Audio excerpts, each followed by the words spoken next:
everybody, how are we doing? It is Friday and it's time to do some work. Let's relax. Let's do some work. I've got some water this morning, nice and healthy water. And we will go over here.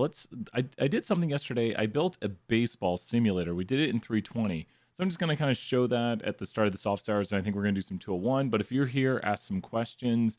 It's kind of a neat little thing we built. This will be for like 320, 474, and also 201 can kind of see the power of coding, what we do with coding. So let's go check that out real quick here. So here we are. This is the baseball simulator that we created, and we even added a little bit more to it. So if you saw it yesterday during class, you can be like, wait a minute, there's more. There we go. I keep moving the camera. Every day, I move the camera. I should. One of these days, I'm going to lock it down in place. Maybe today will be that day. So what did we do yesterday? What did we create? So let's take a look right here. What we have right here is a function. The function is going to first create the outcomes of strike, ball, out or on base, foul ball, or out. Next, we're going to put probabilities with these, and we're going to sample one of these. So if you look right here, the probability someone strikes is 40%. The probability someone gets a ball is 25%. Probability someone gets on base is 20%. Probability of a foul is 5%. The probability of an out is 10%. So we could adjust these probabilities. We could even turn this into a function that asks you what the probabilities are and then simulates. A lot of cool things we can do right here. Now we have right here an important part of this function that took us a while to code when we were doing it. So this reads if somebody has a foul ball as their last at bat, and let's try to make sense of this. So it's going to the length of the X vector because this is generating each time somebody hits the ball. So if somebody has a foul ball for their last observation and also their strikes are less than 2, then what we will do is we will then give their last at bat to be a strike. So I want you to think about this in baseball terms. There was a lot that was said right there. If you go to bat in baseball and your first swing is a foul ball, that becomes a strike. I mean, it was still a foul ball, but it becomes a strike. But if you have 2 strikes and you hit a foul ball, it stays a foul ball. So what we're doing right here is we're coding. If you look at this right here, this is the last element because it's the length of the vector.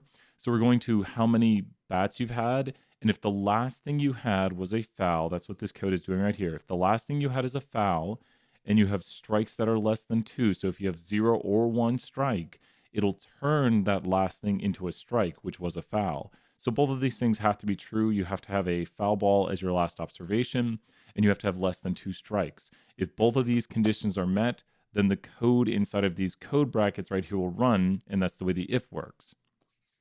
So, and I think we have one last thing right here.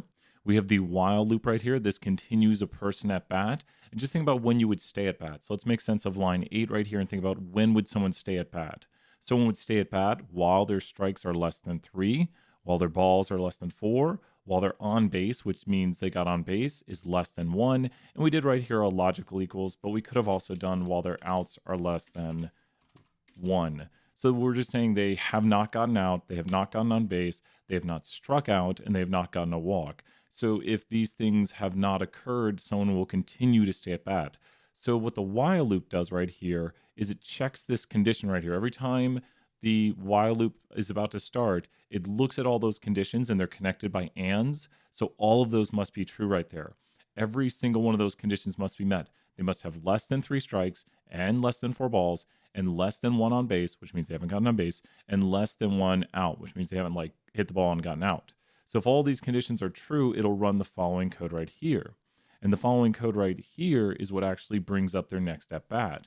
So you see this was the very first at bat right here, and then they go into like a cycle of being at bat. Now, a very astute student pointed out yesterday, they said, well, you might not even have that first at bat because someone could get picked off a base. What that means is like the pitcher goes up and he's about to throw you the first ball, and then he looks over and he sees someone on base, throws it and gets them out, and you don't even get a first at bat. So our simulation's not perfect. There's still, and I was shocked. I was like, well, you always get to, be at bat once because, you can, you always get that first swing. And then someone, I guess they probably played more. Oh, man, the Cardinals shirt today. So someone very astute pointed out something I just did not think of. So good job to them thinking beyond what I was doing. So if we run this function right here, we can see what happens. This function right here creates the baseball simulator. So the baseball simulator right here will simulate a baseball player. Oh, man, they struck out. they got a strike, 2 balls, and then struck out. This person strike, ball, and then they hit the ball out. This person got striking on base, and that person got out. We actually just simulated a whole inning there. Now, how did I simulate a whole inning? I have right here the first person struck out with 2 balls. The next person popped out, or like somehow, like, I don't know. It's some way they hit the ball and got out. That's what the O stands for right there, is like they got out, not like a strikeout. It means just they hit the ball and maybe they hit it right back to the pitcher. Pitcher caught it and they're out. Or maybe they hit a ground ball and then they fielded it through to first base and they're out. So, and I guess technically, if we want to get technical here, that out could also stand for something happened that incurred an out. So, hey, I should have said that yesterday. I would have sounded really smart if I said, well, if we count in with an out, that during the first pitch, the outcome of the first pitch was that there was an out on the first pitch. Now, there was no real first pitch to you, but there was an out during the first pitch. So what happened during the first pitch? There was an out, and the game ended on the first pitch. So I guess technically that out could encompass those outcomes right there. So what did we do next? Well, take a look. If you look at an inning, there's 3 outs in an inning. So I created a list right here. In the list, I created an innings list. I started with 0 outs, and I started a counter right here. So what we did right here is while outs is less than 3, we simulate a baseball player, and we put them to the first element of the list. Now, a list is just something that collects everything you're doing. If you see right here, we can just put a list right here. Let's go here to L1 just for the fun of it and do list. And you could put something in here like A. You could put in the vector 1 through 5, and you could put in the word Brian. So if I create this list right here and we take a look at it, the list is going to have those 3 things in here. There's the first thing I put in, A, and there's the next thing, 1 through 5, and you see that's the vector right there. It's the second element of the list. And then we have here the word Brian. So list can take all different types of things. And you can do things like L1, and you do double brackets, and you get the vectors 1 through 5, and you can even do single brackets, and you'll get 2, 5, and you see I am taking the elements within a list. This is the list element, and this is the element within that list. It gets a little complicated because you're using the double brackets. So if you think right here, this is the ith list. Does everyone see here? This is the second list. That's why it's numbers 1 through 5. So that is the second list. So I'm storing here to the ith list. And now you might say, why is it the ith list? It's because during this loop, I changes. I starts at 1 because this is the first batter. So what my loop will do here is it'll store the first batter's outcome into my inning list and create that sort of output for me right here. Then I'm going to go right here. If the last thing is a strike or an out, and that's how people get out, either you strike out or you get out. If that occurs, then it'll go to outs and it'll increase outs by 1. So look at this right here. We have a counter for outs and we have a counter for also our baseball players. So when this runs, it's going to start here, set outs to 0. It's going to create a list for baseball players. It's going to create the first player's position. Then it's going to go inside of here and it's going to look and say, okay, there's 0 outs, runs the code, creates the baseball player's outcome, stores it as X, stores that into, and I guess someone could say, I like storing it as X first. I like storing it and then using it to kind of show what's going. Someone could say, why don't you just store it into the inning position? I guess I could. It works as it is, so I'm not going to change it. And so we take this, which is this, and store it into the first position of innings. And then we check to see now we go here and only if they struck out or if they got out, which is, we're saying they hit the ball and got out, then we are going to go to the outs and increase the outs by 1. We take what was in outs and we increase it by 1. And then we move the player position because now when the while loop continues, we're on player position 2. So you can look what happens here. And we go to inning. If we go to inning simulator, then it'll simulate an inning. There were 5 people in this inning. The first person got on base immediately. The next person got out. The next person got a ball, strike, ball, and then got on base. Fourth person got out. And then this person went to a full count, and then they struck out. I think so, right? Yep, 2 strikes and 3 balls. They had a full count and they struck out. Now, if you were in class, you got to see all of this, but we did something right here, which it was unfortunate. It almost worked. We had near perfect games. We simulated 100,000 games. And so we were able to simulate 100,000 games and look at how many people were on bat with our simulation right here. So here I just simulated 1,000 games, and yesterday we simulated 100,000. So I can send you that video if you want. It took a while. I'm not going to do it right now. and when we took a look at the vector. So this is using our simulator to see how many people went to bat for one team. Now it is just one team, but this tells us how many people during a baseball game went to bat for one team. And you know what? We didn't get a perfect game yesterday, so I'm going to change the probabilities right here. I'm going to put strikes to 45%. I'm going to put balls down to 20%. I'm going to raise outs by 5%, and I'm going to bring on base down to 15%, just to see what happens. We might get a perfect game now. So we run this, and this will change the distributions. If we look right here, the distribution, I wish I'd showed that 32. Oh yeah, because previously we were not getting anything close to 32. We're getting 37, and at 32 batters in a game versus 37. And I think a perfect game is 27 people at bat because all of them would need to get out. So I'm wondering with this new distribution, of course we're going to do it. Why not? We're going to do 20,000, which isn't too ridiculous. It's a little bit ridiculous. And then we'll do some 201 right here. But this is kind of the fun of the baseball simulator to kind of work with these numbers. And you would look at historic data to figure out the probabilities. Like if someone wants to send me historic data, we could put that in here and I could make an update to the baseball simulator. But this is just simulating people 20,000 baseball games. I didn't do 200,000 today. 20,000 will take another 30 seconds maybe. But I'm simulating 20,000 baseball games right now, and I'm looking at how many batters there were in each game. And what we can do now is we could do some classic statistics stuff related to 201. We could do a histogram of how many batters.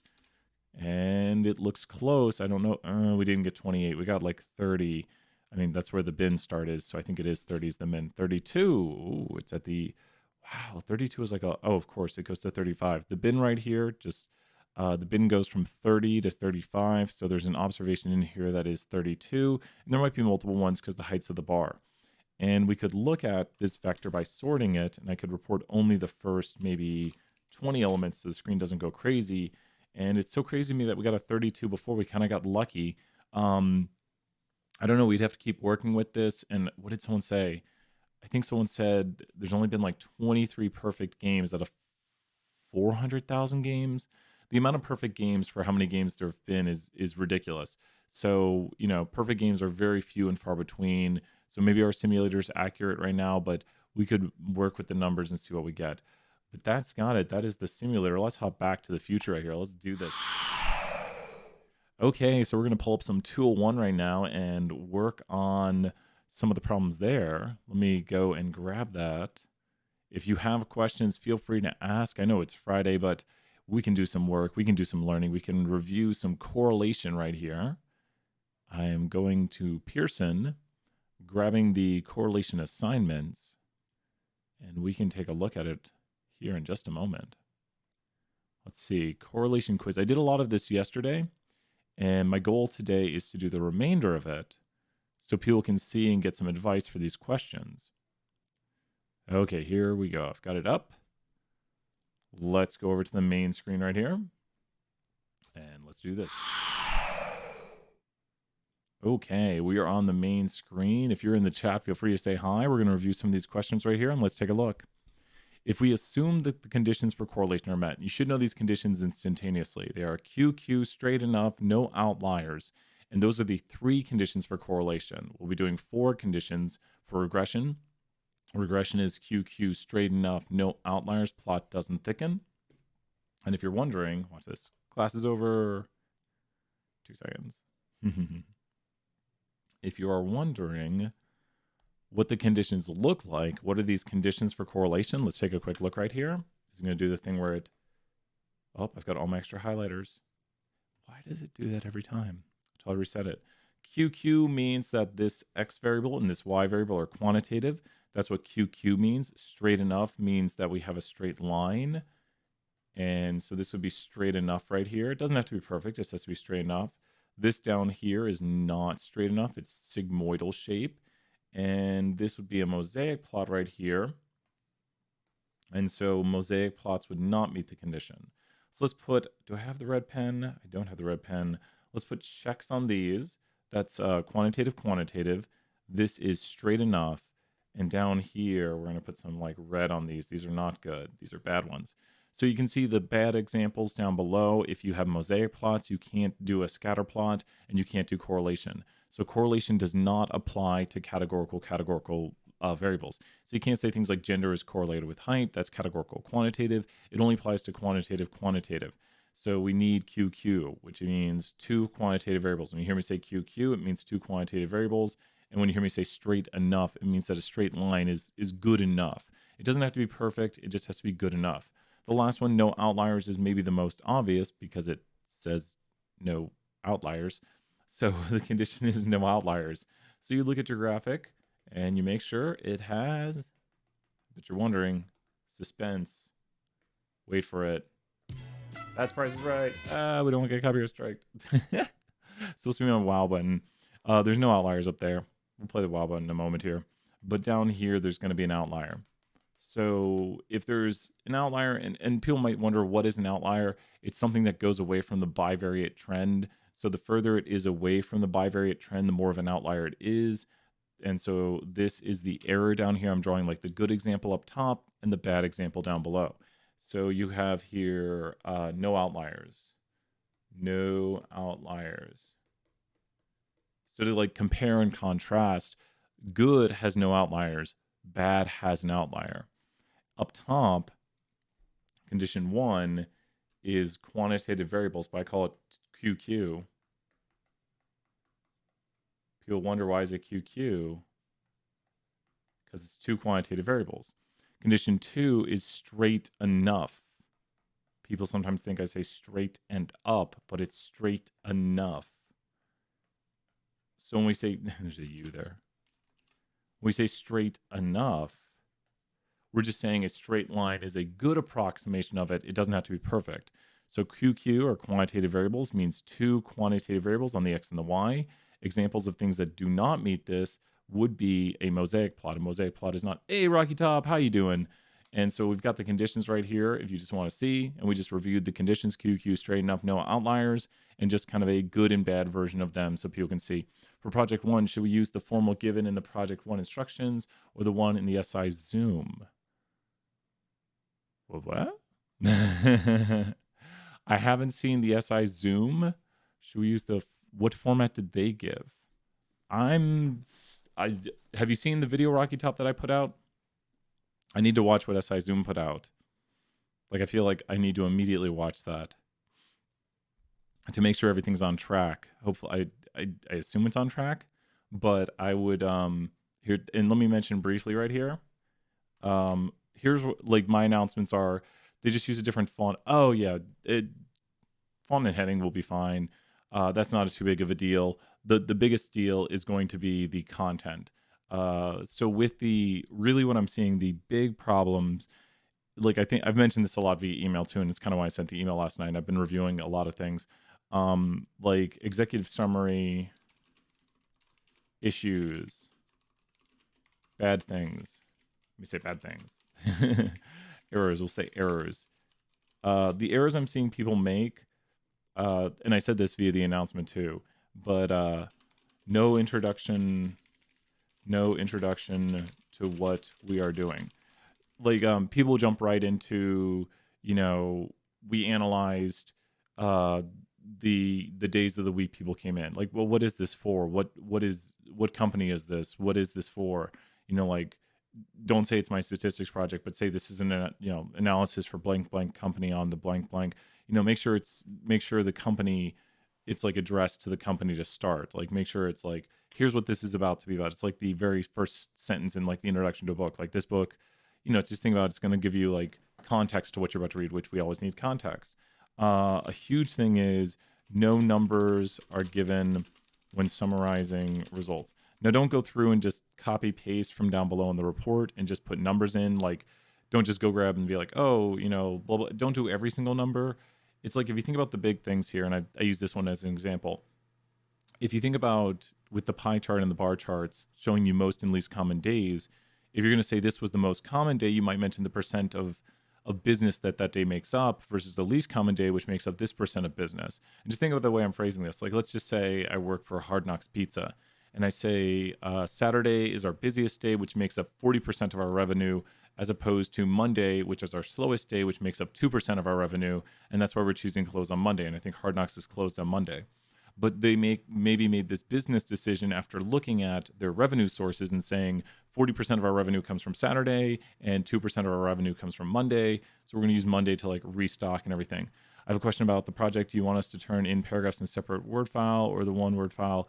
You'll turn in just the executive summary and the outro by themselves. Does that make sense, Maria? It'll be, and thank you for being here, asking questions. As soon as people ask questions, we go right to those questions. So if you're watching right now, ask questions. You'll turn in like executive summary, outro.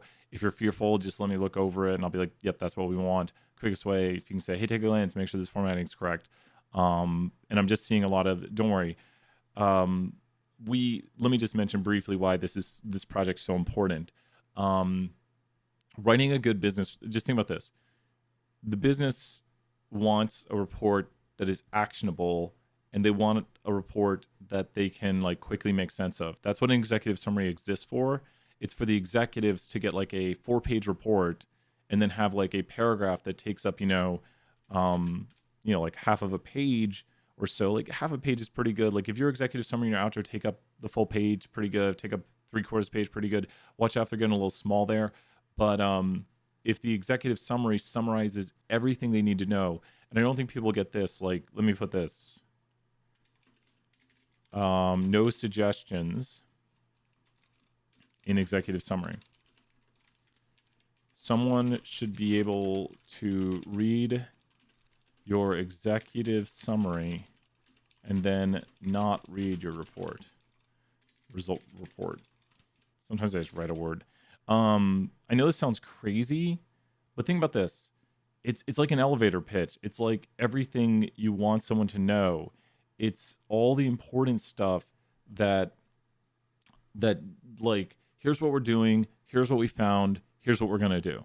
Like, here's the report we're working on, here's the results of the report, and here's the actionable decision. And so the point of this is you give it to the executives, and they're like, oh yeah, cool, let's do it. And yes, there is a report there, but it's the whole report concentrated down into the executive summary. And so I think people just don't realize the kind of purpose of it is not just a introduction to the report, but it's literally the whole report. It's concentrated report, which kind of prepares you for the final project in this class, where you will have to write your own report in your own executive summary. And we just want to make sure because we've noticed this over the years, and it's something Haslam College of Business wants to make very clear. It's like, when you make these executive summaries or when you write these business reports, businesses want like, here's the summary of the whole report, and then you can like make actionable decisions. It's very different from like a lot of scientific. Should the suggestions be in both? I wouldn't put them in the outro. I wouldn't do that. If you look at the instructions, which, let me pull up the instructions, so more to the point, bingo, yeah, like it's like, here's what we're doing. We found this, we found this, we found this, we found this. We're going to do this, we're going to do this. Like, does that make sense, Maria, right there? It's like lay out what you're doing, then give your results, like, and mention the numbers, like mention the numeric findings. Like, think about if I'm writing a report for Hard Knocks Pizza, I'll be like, we are doing an analysis of Hard Knocks pizzas. I just want some Hard Knocks pizza. We're doing an analysis of 1 year of data from Hard Knocks Pizza collected from their customers starting at blank date to blank date.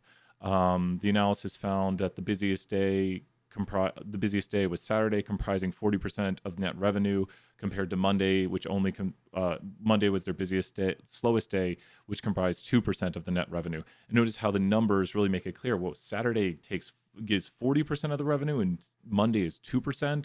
And if this is like the whole,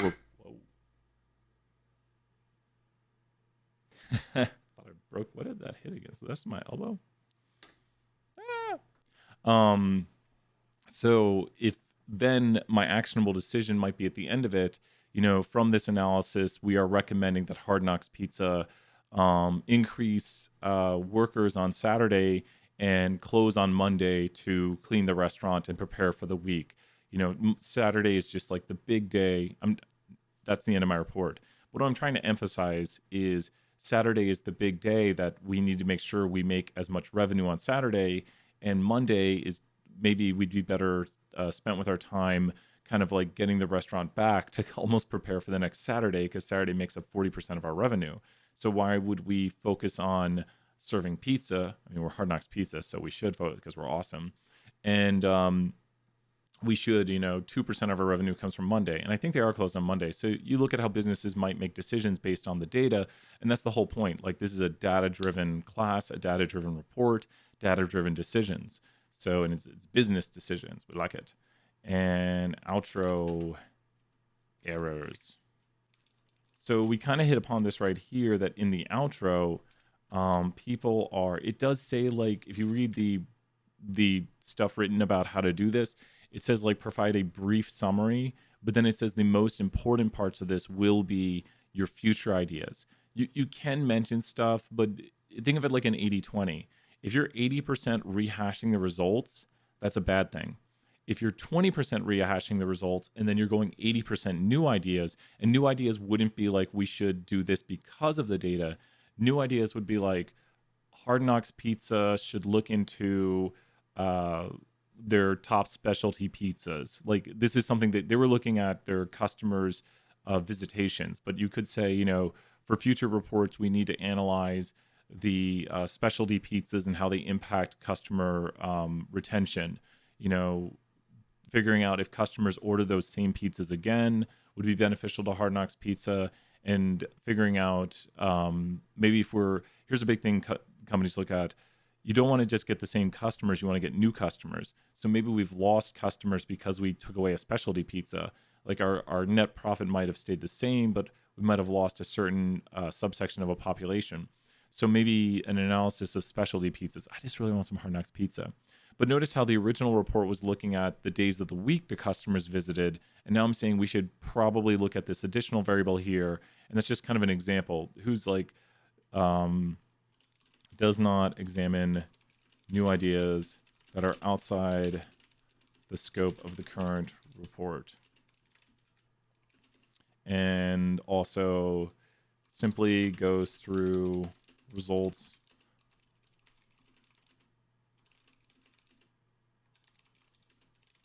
So you can mention the original results. You're not going to get counted off for saying, as above, we did see that this was the busiest day. We're not going to be like, uh-oh, you mentioned something that was in there. But that's not the focus of the outro. The focus of the outro is not to go back through the results.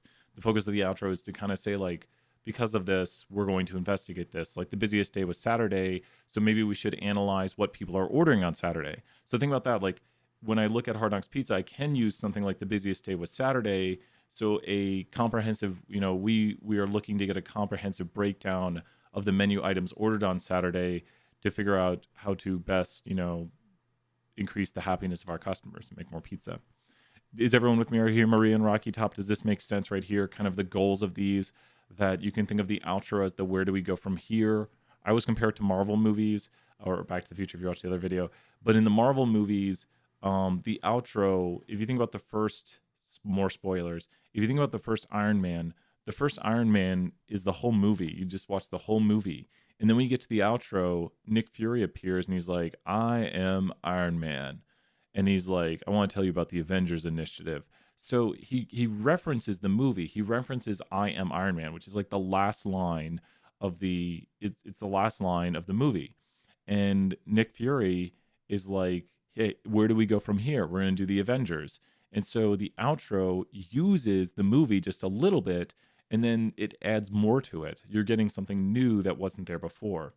So if you have questions, feel free to ask. We're going to take just questions right here. I might hop back to I've got the quiz back open now, but if you have a question, ask. I'll drink a little water here. And I won't break my glass. I heard a clang. I was like, oh no. I guess I'm using a rock. It's a University of Tennessee stone. I think you do. I can see his face. I can't remember his name. He gave it to me, and really nice of him to give me that. It was he was like, you can have this. I was like, oh, cool. Okay. We know the conditions for correlation right now. If we assume that the conditions for correlation are met, QQ straight enough, no outliers, which of the following are true? If false, explain briefly. A correlation of 0.02 indicates a strong positive association. This is about as false could be. So correlation ranges from -1 to 1, and we can do a really quick picture here. The correlation ranging from -1 to 1 would go along the following scale. At -1 and 1, it is the strongest. Now, it does not matter if it's -1 or 1. Those are equally strong. And at 0, it's the weakest. So at 0, it's the weakest. And the following plots would look like this. As you move along the spectrum right here, and I went the wrong way. As you move along the spectrum, the correlation will start to look more like a cloud, more like a 0. Now, if you notice, these correlations I'm drawing go downward. And as we get closer here, it's going to look more oval shaped, still go down until it gets to here. And it'll look perfectly like a 0. It'll have no correlation, as in that just looks like a 0. And as we go along this way, you'll see it starts to look more like a 1 again, and it starts to go up. So then we'll go here, and it'll be even tighter because we're increasing the strength. And then we'll go here to where it's 1, and it'll be perfectly along a line. So that's where it's 1, and the other side is where it's -1. And these are of equal strength. So the strength of the correlation goes from -1 to 1, with 0 being the weakest. So 0 is the weakest correlation, and 1 and -1 are the strongest correlations. Now, it's worth noting that things with 0 correlation could be things like a parabolic form, which is nonlinear. So this is a very strong correlation, but it has no linear strength. And that's because if you draw a line through it, we'll go with rainbow pen here. If you draw a line through it, the line is perfectly flat, like this one. These lines go in a positive direction. Now, I do want to mention another caveat that the, am I going to block that? Just barely not block it. That the slope of the line does not matter. The slope of the line is independent of the strength because the strength of these is just how tight it is around the form. So if you notice right here, both of these have 1 as their correlation. Both of those ones on the other side have -1 because it does not matter the slope of the line. It matters how tight these are around the form. If you notice how tight these are, this here, and what I mean tight, I mean the wideness of like this band right here. So this is actually really wide around that line. So it has tight parabolic strength, but very weak linear strength. So strength is the tightness around the form. And just to show a little bit about strength right here in some bigger pictures, if we want to make a correlation that's strong, moderate, and weak, our strong one's going to be a very tight. And if you look at this, you see how the points are all tight around the line. And then this one's going to be moderate. We're going to do a little wider here. And we're just going to draw upward. And we'll draw the bands here in a moment. And if we want to go weak, this is like weak or non-existent. I'm just drawing a blob of points. Now, if you were to look here and we draw some bands, you can see these bands right here are pretty tight around it. These are not as tight, and these bands are just looks like a 0. And you can always draw around it like this to get a better idea. And we might have correlations. These are estimates of like 0.88, 0.54, and 0.02. It's kind of like our question we just did. So you can notice it getting weaker here, and these all go from kind of a strong to a moderate to a very weak / non-existent. And let's look at the question we saw again right here. It says, a correlation of 0.02 indicates a strong positive association. It is positive, but it's extremely weak. A correlation of 0.02 indicates that there is a strong, indicates that there may be no linear association. That sounds right. The correlation coefficient cannot measure the strength. Correlation coefficient does measure strength. Correlation coefficient, once again, ranges from -1 to 1 and measures strength. Which of the following right here for B, standardizing the variables will make the correlation 0? Nope, that is not how standardizing variables works. So this one here is pretty tricky. Can't speak today. This one's a pretty tricky one, and I'm grabbing an equation as we speak. Class is not over. Someone's going to see that and be like, what? So we have right here, here it is, the equation for correlation. I guess I can just show it this way. Here's the equation for correlation, and why are we looking at this? Because correlation standardizes the coefficients. Correlation is unitless, so if you turn them into z-scores before doing the correlation, it'll do nothing. Like, imagine this. Do you think your grade is correlated to how long you study? I'd say so.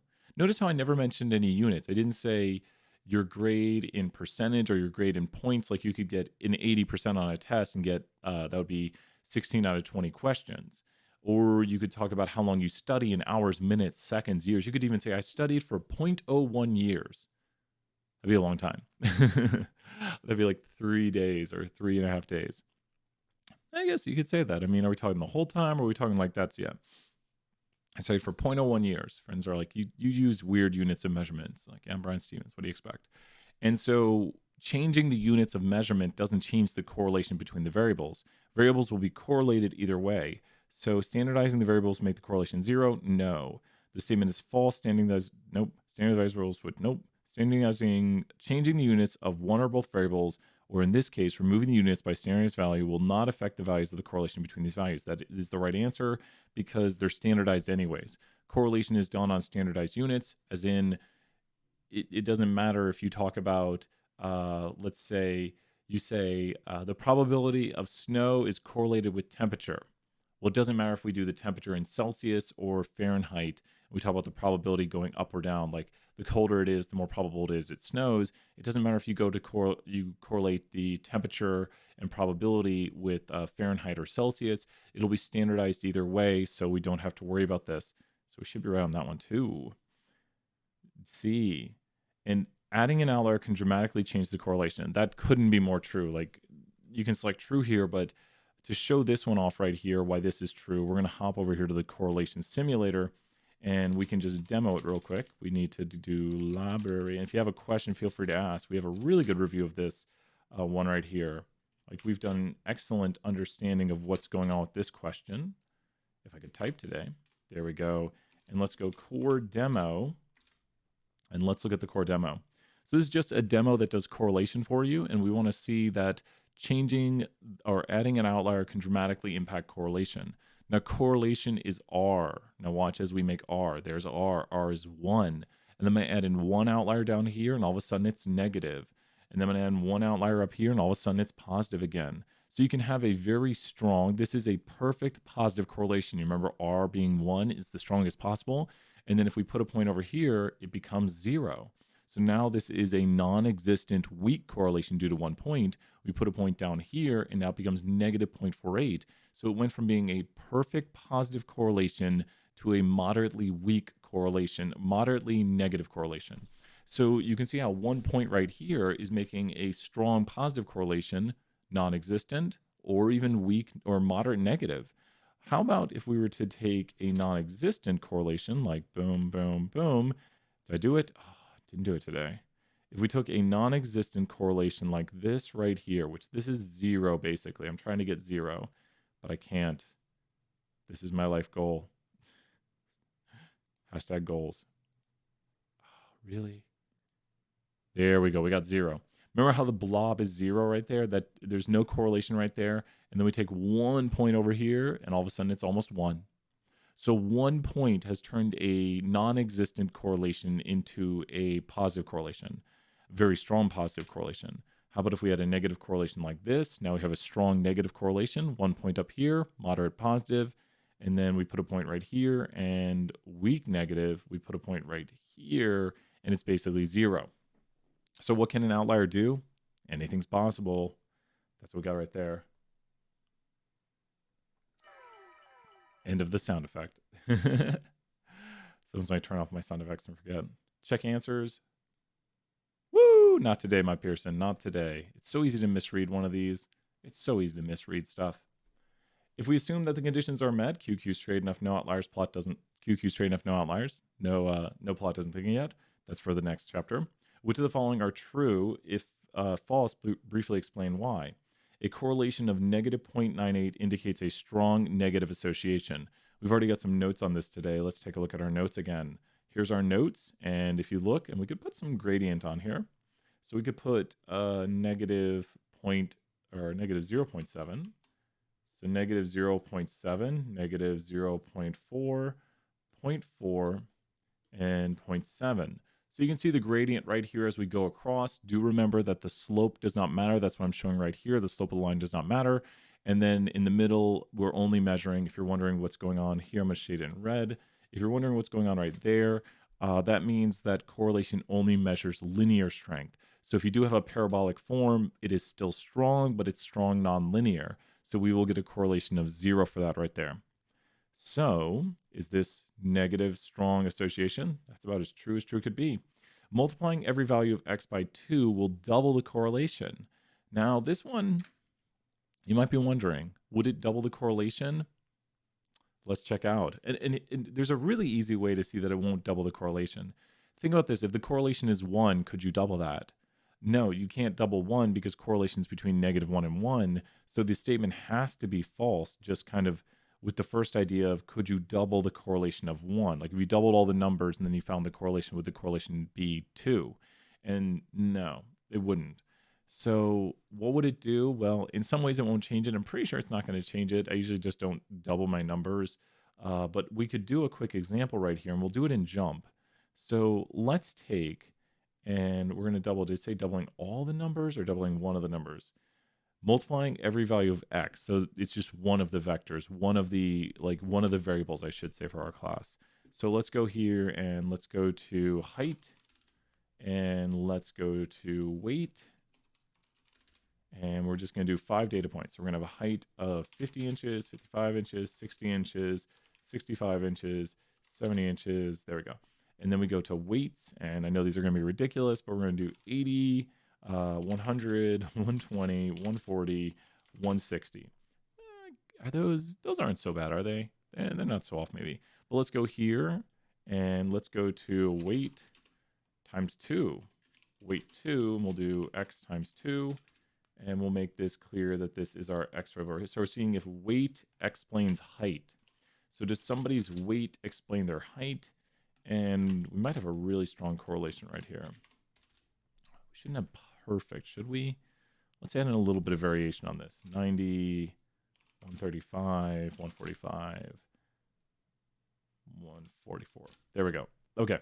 So now this will be 160, 180, 270, 290, 288. There we go. So I have double the weight and I have the height of the person. So let's go to analyze, and here I'll show you something right here. Let's go to multivariate method, multivariate. So this is going to allow me to make a correlation matrix, which is one of the only 2 topics we didn't get to last class. We'll finish this chapter off in about 15 minutes next class. But we have a correlation matrix, which is a multivariate analysis. So we're going to go ahead and put all these variables in. But once I make the correction, this is simply just the x variable, not the x squared of it, or the x times 2. Let's go here back to multivariate analysis, multivariate.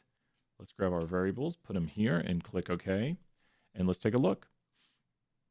The correlation did not change. If you look at y compared to y with height, or excuse me, height with weight, it's the correlation of 0.924.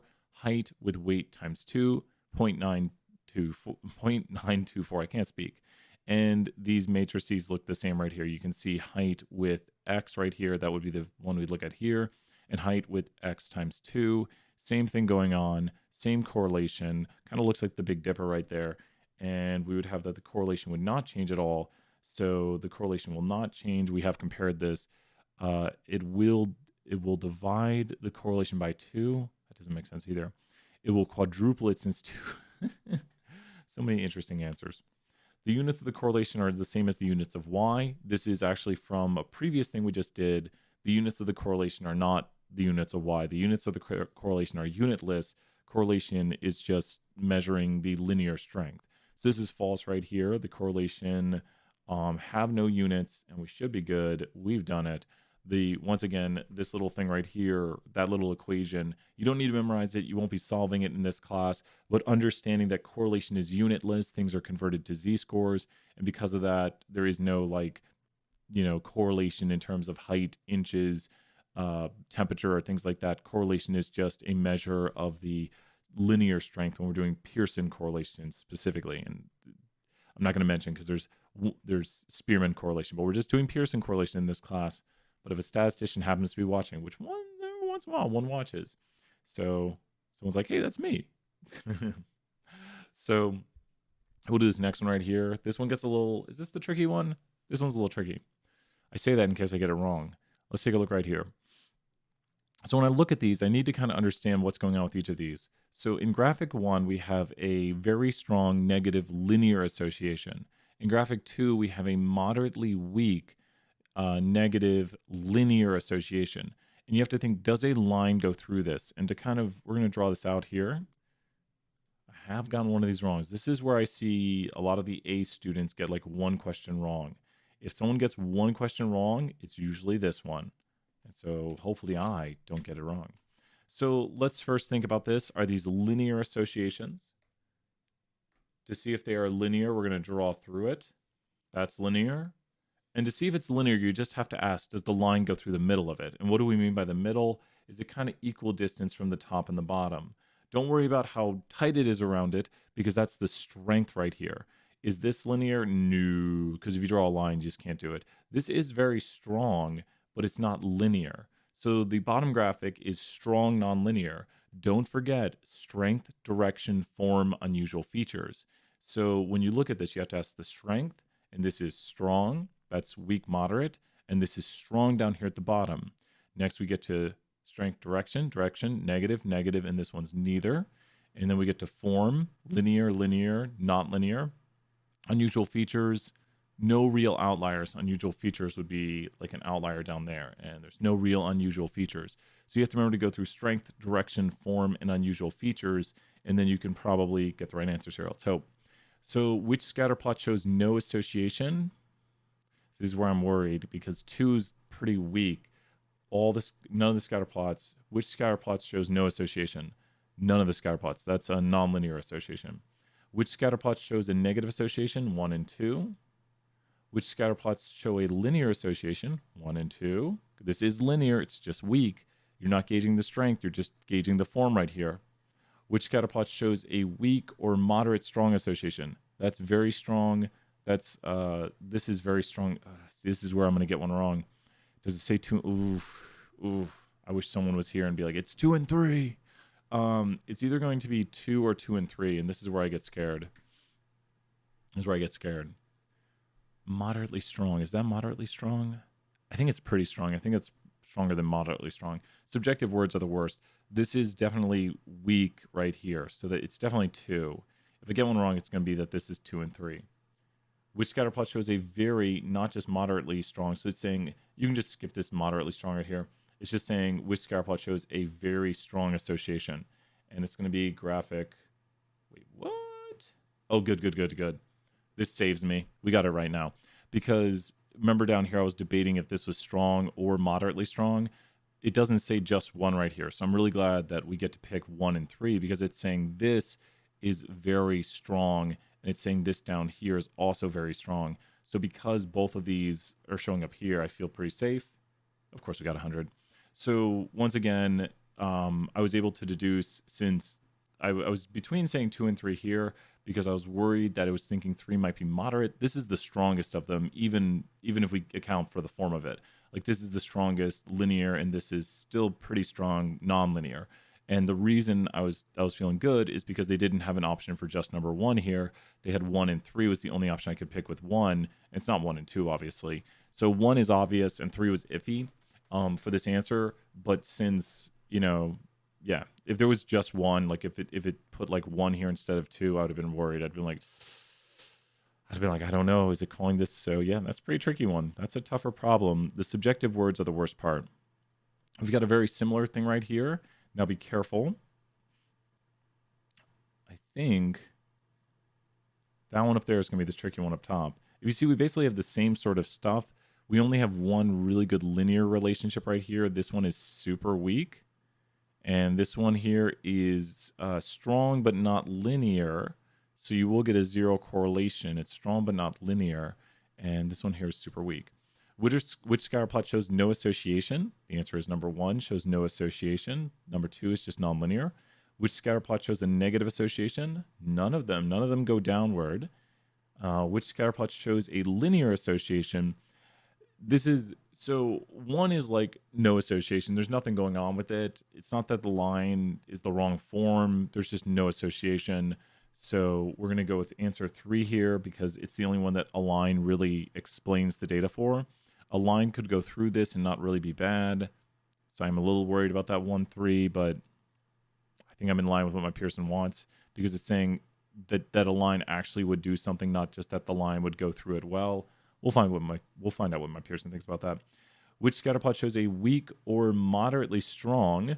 So when you look at the weak, it's going to be, I think, just, let's see here, scatter plot 3, and which scatter plot shows a very, they're calling this very, they called this very strong last time.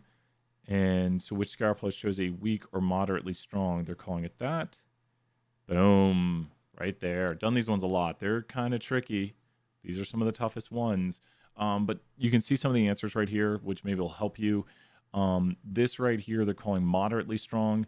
This they're calling very strong, and this is not a linear. There's just nothing going on right there. So we wouldn't say a line well explains it. There's just no association. There's no linear relationship. So they're going to say it's not well explained by a line. And so the only one that's well explained by a line is number 3. This one right here, let's take a look. Does the scatter plot, most roller coasters get their speed from dropping down a steep initial incline. So it can so it makes sense that the height of that drop might be related to the speed of the roller coaster. So you think the roller coaster goes up, roller coaster goes down and gets super speed. Here's a scatter plot of top speeds and largest drop for 75 coasters around the world. Around the world. So we've got a little bit of QQ straight enough, no outliers here. QQ, both quantitative variables, straight enough, and I see some outliers. So whenever you do QQ straight enough, no outliers, always do it this way. This is the way to check the conditions for correlation, and there are 3. We say QQ. QQ represents 2 quantitative variables. This is the quantitative variables condition. Straight enough. What does straight enough mean? It means if you were to put a line through this, it would go through it. This is straight enough. No outliers. Oh, well, let's put in, we can't do the different color now. Good, we accidentally made a mistake. These are not good. Can I do a red pen? Yes, I can. These are issues. So we do have issues with outliers here, it looks like. It looks to be straight enough, but it's definitely quantitative. You have to have 2 quantitative variables. It's straight enough for sure, and I see issues with outliers. So that's probably what they're going to get at. Does the scatter plot indicate that it is appropriate to calculate correlation? I'm going to say no. It shows the form that is linear with outliers. Let's hope they go with that. In fact, the correlation of the speed is this. Are they saying those are not outliers? There's ways to analyze this and figure out if they are outliers before anyone's like, you don't know what outliers are. There's ways to know if there are outliers in a scatter plot. The best way to know is with statistical analysis, with an influence plot and the Hatz matrix. We can do this pretty quickly and easily. We can go right here and load up a data set of height and weight. And let's go right here, store a linear model. And all we're doing, I'll show it first this way. We're going to take a plot of height being explained by weight, and we're going to do this right here. So this will, did I not load this? Oh, I'm running core demo still in the background. Sorry. Got to hit finish on this. There's a common error that I've made before. Now we have survey 10. Here's the scatter plot right here, and you might be wondering if like this point is an outlier, where the outliers are at. Well, we're going to take this and store it into a linear model, and then we're going to do an influence plot of the linear model, and here we are. So now we've identified 0.251, 0.409, 0.544, and 0.662 are influential points, and we could store these influential points right here. Hey, Rocky Top, good to see you right here. Let's see, you got a question here a second. I could take these points, the leverage positions, and I'm going to go to survey 10. I'm going to take the rows of the leverage, and that Rocky Top is how we would identify high leverage points. So, or I could do it this way. So this is how I would find my high leverage points, or the very influential outlier points. And I see some really good questions right here. So you can see these are the people who are 4'6", 260, 6'3", 70, and these were the people in the plot before previously that were the extreme outliers and very influential to the plot. So I can figure out, I can also figure out their z-scores right here, all these good things. So we'll see if I get the other question right here in a second. We'll resume that moment. For project 1, I moved my suggestions for improving data from the conclusion to the executive summary, and now I have 8 cents in my, that's fine. A shorter conclusion. I know you mentioned that the conclusion should be longer and the executive summary be 4 to, you know, it can be like 4. So here's the, It can be 4 sentences if you have like the best 4 sentences ever. I definitely think going more towards 6 is more appropriate. But if you had like some amazing 4 sentences, I think it's harder to make it work with 4. I think it's easier to make it work with 6. I think it's better to border on the side of let me put an extra sentence or 2 here, because I've definitely gotten a few emails from people who don't have a long enough executive summary, and I'm like, because each sentence is maybe not as impactful. It's all right. No, like I've only, of all the people who've emailed me, and it's been like 70 or 80, I'd say only like 3 or 4 of them have not had to email me back or not had to improve it. So very few people, and it's ranged from like some people, it's all right. I mean, I think people would understand. Some people have emailed me once and I've been like, oh, there's a lot of improvements here. And some people I'm just like, oh, just change this like one thing. So there's been a lot of people who are very close, but I want everyone to have like really great executive summaries. And then when we get to the final statistical report, people know exactly what to write for executives. And they're like, oh, I did that earlier. I can just get that executive summary done. I know you mentioned that the conclusion should be longer and the extension should be, do you have any suggestions for what I should add or delete for each part? I can't remember yours off the top of my head. If you email me, I'll take a look at that after. I'm doing a Zoom meeting after this. I'll take a look at that afterwards. If you just want to send me if you want to just like put it down for now and send it to me, just send me what you currently have and be like, so don't worry about like working on it for like an hour and being like, I don't know what to do. Just send me what you currently have. I'll take a look at it and I'll give you some advice from there. Like I'll be like, yeah, this is working here. With the outro again, you want to think about the new avenues for where you'll go. Like it should be things beyond the report. It should be things that we haven't done yet. Like not like suggestions, but like suggestions for new research, things that are open-ended.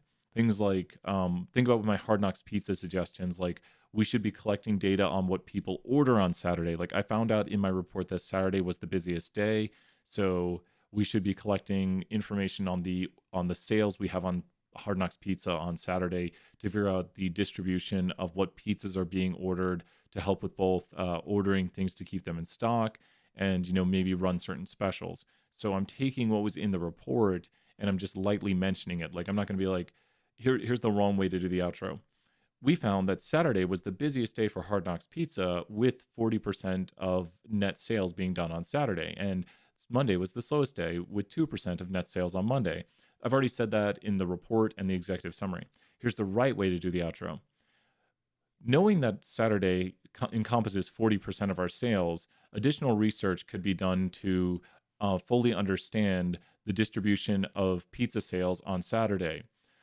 Knowing which pizzas people are ordering and will help us understand what we need to keep in stock and what specials to run. Saturday is the most important day for our business, so we need to focus our attention on analyzing that day. So, and while that seems like a suggestion, we don't have that research yet. If you notice, apparently at this moment, I don't know what pizzas people are ordering on Saturdays. Now, I might make suggestions about in the executive summary about people working on Saturday or trying to, close on Monday since it's so slow. But think about how we could, go further into more research and like new ideas. Does that make sense, Rocky Top? Hopefully that makes sense. Hopefully I got this my Pearson problem correct. In fact, the correlation of speed and drop is this. Describe the association. See, they're saying it's linear. So the greater, if one goes up, the greater, yes, that makes sense. And I will email, yeah, awesome. You're welcome, Rocky Top. The higher the top speed, the greater the initial drop, the higher the top speed. Okay. A strong positive. Yeah. A weak negative, a weak. No, it's got to be strong positive. Just right here alone, you can tell it's the right answer. Are those outliers? I don't remember doing this one. I think this might be one of the new ones we added. Here's the thing. In statistics, nothing ever becomes an outlier at one moment. Things are either less or more of an outlier. So these right here are pretty extreme outliers behind my head. And those are going to be the points you see. Actually, they're kind of blocked right now. Those are the points down here in this graphic with high leverage and high deleted studentized residuals. And I can't run analysis to get the deleted studentized residuals. I can only look at it right here. And I feel like it's trying to show me outliers. There's also a heteroscedasticity issue. I mean, it's not the word, but the thing is this is not the. I'm just stat rambling to myself right now. This is not the worst. I mean, it's a decent regression. It's a decent correlation. Does the scatter plot indicate that it is appropriate to calculate correlation? See, they mention the outliers, and they say outliers, not outlier. So I'm gonna do it. Really? Well, you see the answer in the thing here now. They're calling those not outliers. Tell me if you get it wrong. I'll change it. I'll change this one. I don't like that. If it tricks me, that's not fair. Because it says outliers. Let me just make this clear. People worry about on the test, like how would you test this on us on this? Our tests are usually not this ambiguous. We want to make it as clear as possible on the test when we give you something like this. If we're going to do this on the test, we are going to put the outliers much further away. Just because, once again, we have advanced ways of analyzing this. I just knew I'd get that one wrong. That's our one error of the day. We got to get one error just to show we make errors. But we would put the outlier further away to make it pretty obvious. Once again, with statistics, we can do the deleted studentized residuals. You know what? I want to see something real quick because I should be able to.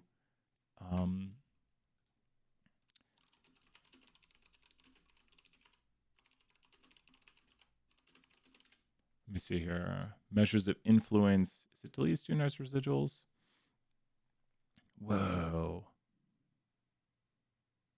I'm about to see something really cool right here. Is this inside of ours? Inside of a package I don't have right now?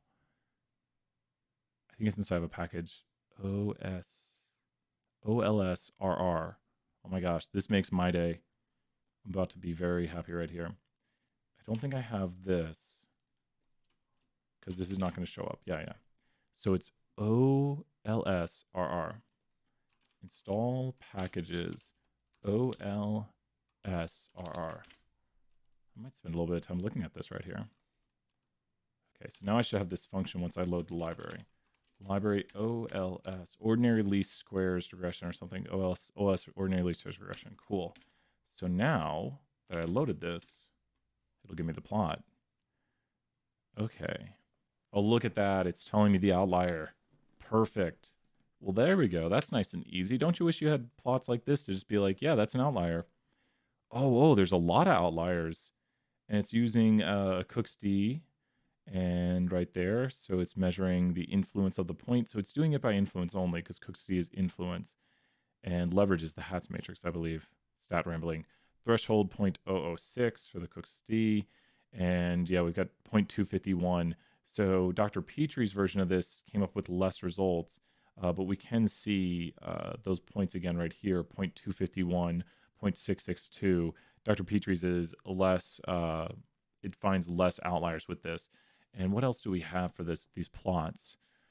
Cook's D chart, we looked at that. Here we go. Where's the deleted studentized residuals? Studentized residual plot, here we go. So it's just this plot right here. Wow, so cool. I'm going to be sending this to Dr. Petrie. Wow, look at that. That is so cool. When did this package come out? Okay, if I can do one thing to this, my mind is going to explode. I've probably lost all of Stat 1 and all of this is stuff related to 320. I haven't used this package before, and it's really identifying points that these are my outliers in my data set right now, and I don't know if this creates an output. See, sets the residual right. Let's just call this M2 for the moment, and let's see if I put some output in here. Data layers, scaling themes, coordinates, data. No. Oh, cool. It did identify them in the rows. So wait, factor control. But there's more than one outlier. I'd have to look at this later to see. Deleted studentized residual. Yeah, it is doing the deleted studentized residual of the observation. Are there only two? Oh, there's only two with a very large deleted studentized residual. So we could, and yeah, there we go.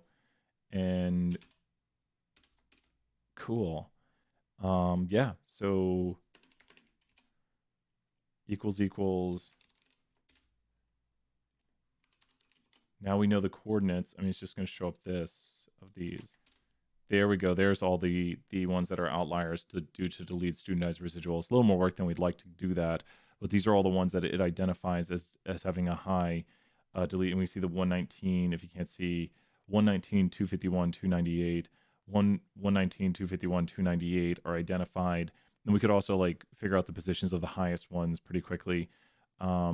But the main reason, the real big thing I want to see right here, as we're just kind of having a little bit of fun looking at if things are outliers, all I'm investigating right now is doing a more thorough analysis to see if things are actually outliers by looking at some measurable quantities, because it's not fair when a question's like, here's what I just want to make this clear. If you're wondering for 201, if you're like, why is Brian rambling?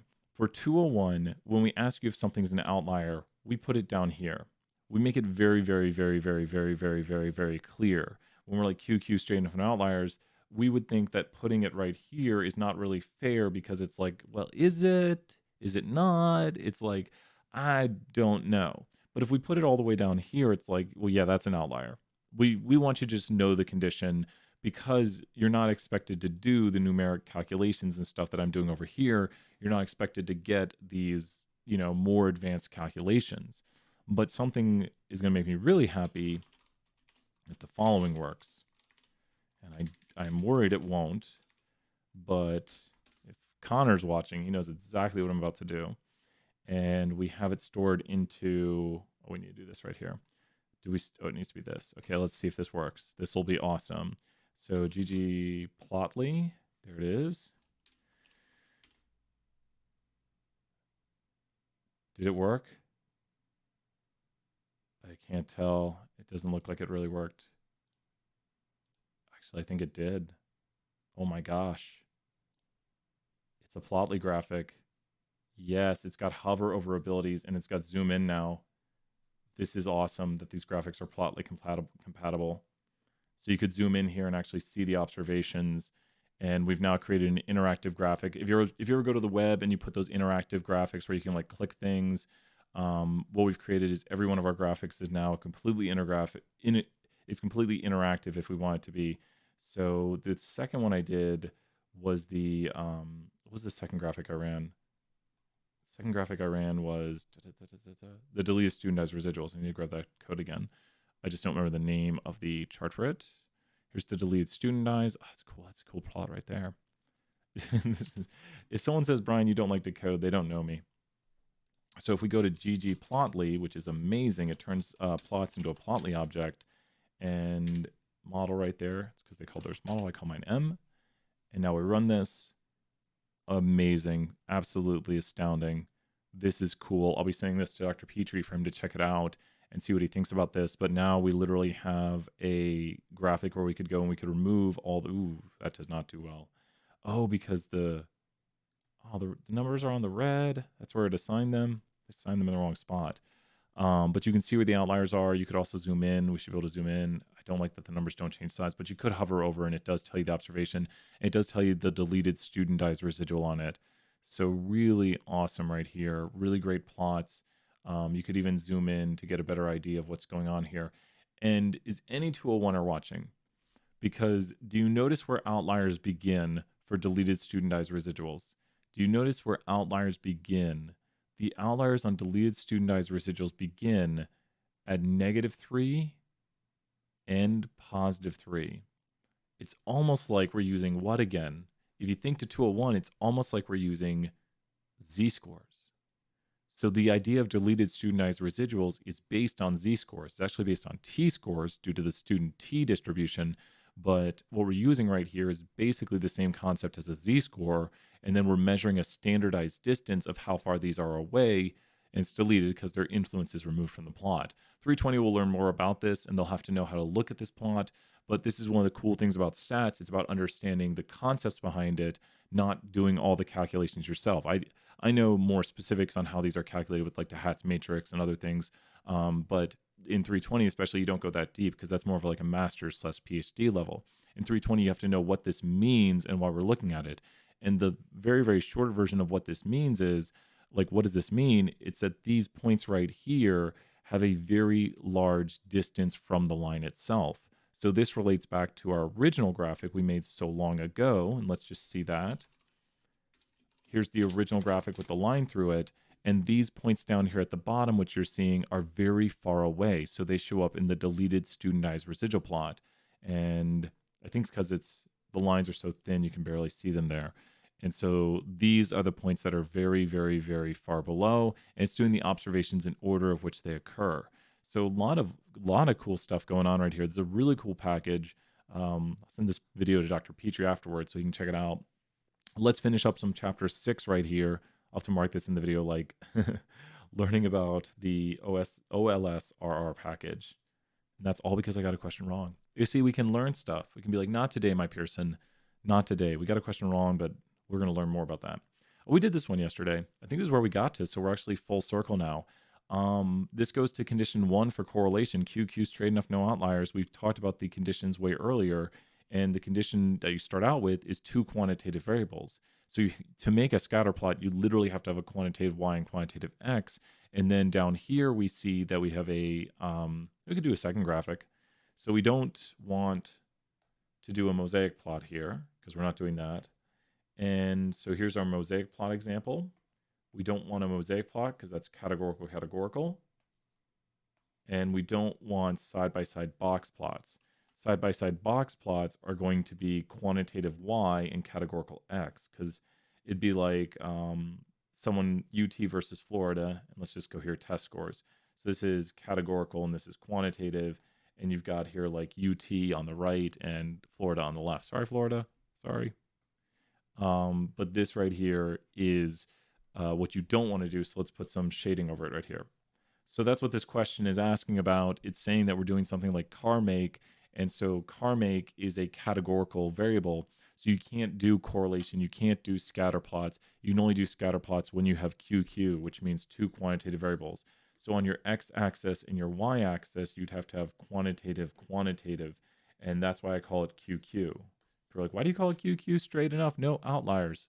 Because quantitative variables, straight enough, it doesn't rhyme as well. It doesn't work as well. QQ, straight enough, no outliers. So we ask, are both variables quantitative? And if they are, you can do a scatter plot then. If they're not, you're doing some other sort of, if it's bivariate, you're doing like a mosaic plot or side-by-side box plots or stacked histograms. That you can also do that for quantitative categorical. Straight enough means a straight line well approximates it.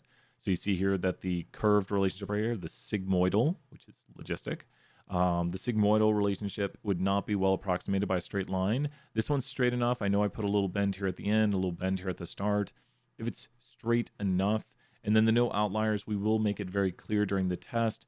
We will not do something like, if you see something like this right here, these are not going to be outliers. And I guess I should have held to that rule for my Pearson also.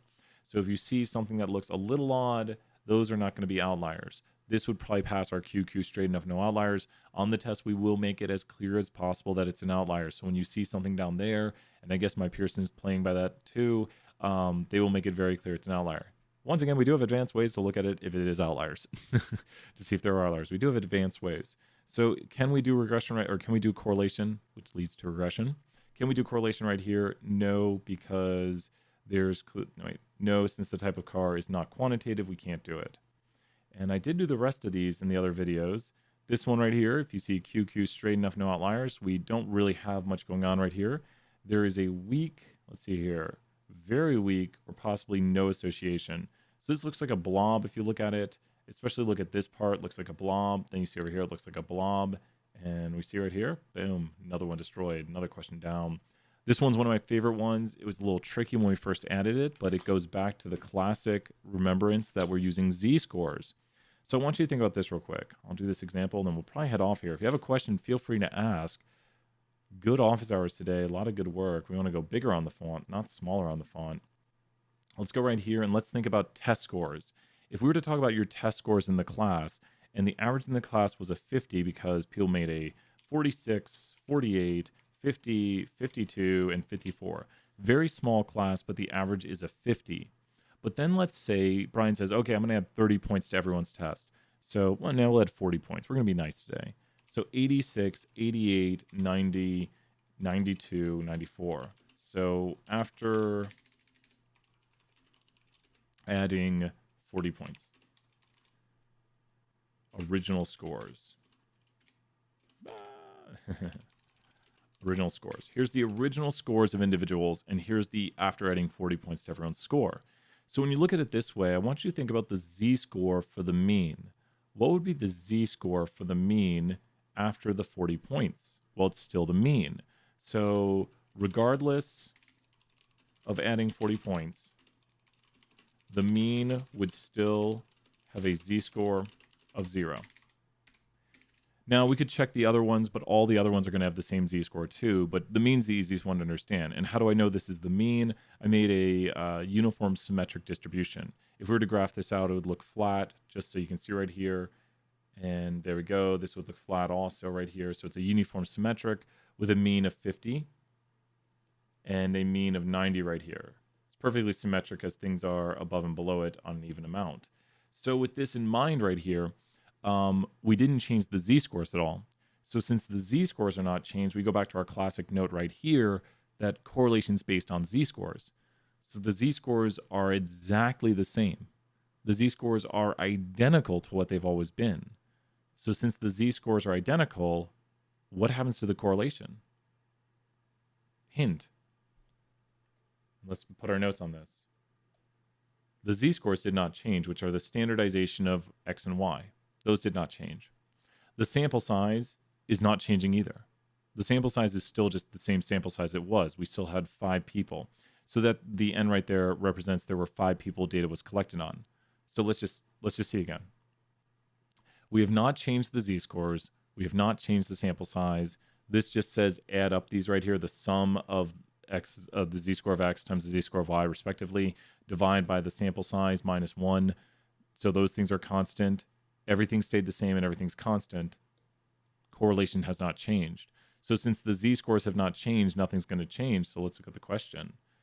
To answer this question, we're going to say the sign of the correlation would not change. And the magnitude of the correlation would not change because the z-scores upon which the correlation is based on would not change.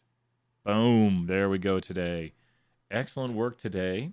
Are there any last questions today? Project due tonight. This glass is too tall. I need to stop touching my hair. And then I'll stop hitting the glass with my elbow. That's time 2 today. Third time, I'm going to knock it over. Third time's going to be the oh no time. But I think that does it. If you have a question, say it in the chat. I'm going to head off here. We went through the earlier, if you're looking for the rest of this, this is in office hours from, I believe, yesterday. I do mark the videos down below. And you'll see there the timestamps for what I'm doing. You'll see like chapter 6 quiz. So check that out. Check out the office hours videos. Come here, ask questions, say hey, talk to Mubot. Mubot, lead us out here. How are you doing, Mubot? How are you doing? Stat Nation, you bet. With that, we're out. Everything's fine. Work on the project. Talk to everyone later.